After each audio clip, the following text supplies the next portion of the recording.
Hello नमस्कार दोस्तों, मैं राजू शर्मा आपका दोस्त। आप सभी को दिवाली की बहुत बहुत शुभकामनाएं।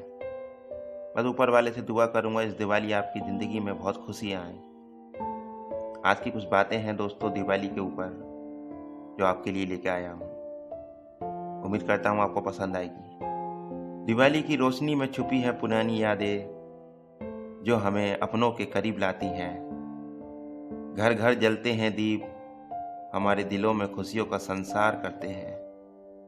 दिवाली की शुभकामनाएं आपके जीवन में खुशियों का पहाड़ हो।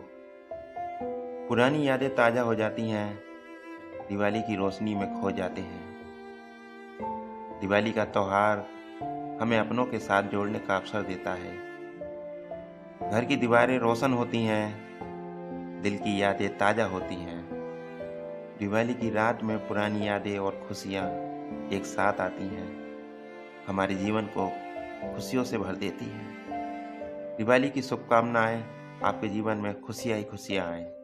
ये थी दोस्तों कुछ लाइनें दिवाली के ऊपर। उम्मीद करता हूँ आपको पसंद आई होंगी।